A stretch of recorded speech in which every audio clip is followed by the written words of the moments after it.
All right, shalom, shalom, boys. Here. Well, what are we doing on this beautiful first day of the week? We're getting our gardening on now. As you know, that we've just now experienced an extreme cold snap, but now it's warm again. It can't be. It has to be at least 60 degrees out here. And so, what I decided to do today is to take advantage of this beautiful time to clean out one of the raised beds. Now, this is one of the beds that I started out with. I got all these blocks off of a construction site. I got them for free, just threw some wood on it and stuff. But let me tell you, man, this thing looks beautiful in the springtime. And what I'm in the process of doing now is adding amendments to the soil. As well as cleaning out all the weeds and stuff. As you see, all of our raised beds are full of leaves, and what the leaves do is they invite the worms to come up and feed on all of this organic material that I'm adding into uh, the raised beds. And so I just wanted to show you how do we not only prepare the raised beds in the wintertime or in the fall for spring planting. Okay, so go ahead, clean them out, and then add your amendments. Now, as you know the potassium, calcium, phosphorate. The things that and nitrogen, the things that need to be put inside of your soil in order to guarantee that you get a good, nice, clean harvest, a nice, healthy harvest. So, what do? We use the sheep shit. Okay, this is in abundant supply, and all I have to do is go ahead and clean it out of the sheep pen and put it in here.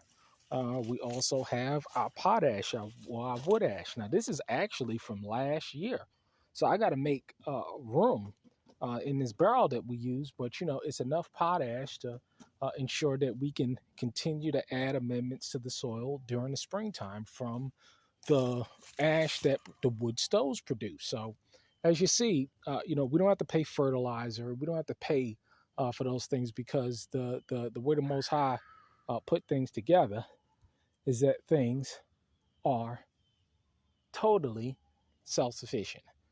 You don't have to spend money on these things because, hey, when you're on a homestead, these things produce themselves.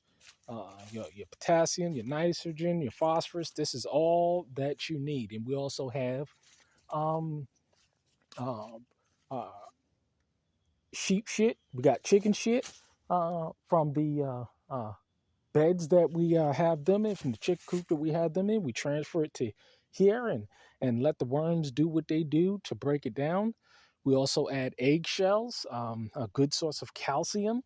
And we sprinkle those in here as well. I'm gonna get me a big thing of a big jar, a mason jar of calcium, and spray that in here. Um, but these are the things that we can add to our soil, and it's produced right here on the land. Plenty of nitrogen when it comes to your leaves and your grass. I mean, it's just a beautiful thing when you look at how these things are done.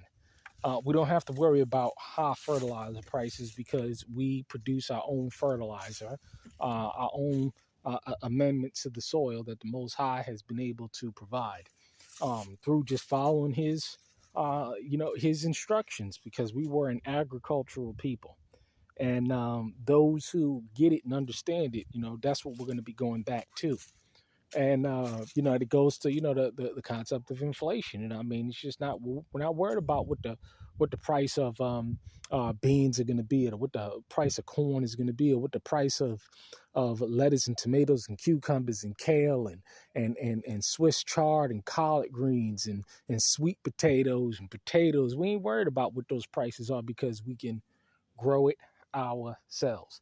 We'll be adding, I think this year, and I'm going to convert this to a permanent bed of blueberries and strawberries and some other fruits that, of course, are perennial. So I think I'm going to go ahead and just add those um, particular crops because blueberries are going up, raspberries are going up, cherries are going up, strawberries are going up. It's all going up. But, hey, when you produce yourself, it's just a beautiful thing. You can produce it yourself, so you don't have to worry about the price of everything going up. But let me go ahead and get after them and take some pics and post them on Facebook, so folks can see what real work looks like. All right. Have a blessed day. Shalom.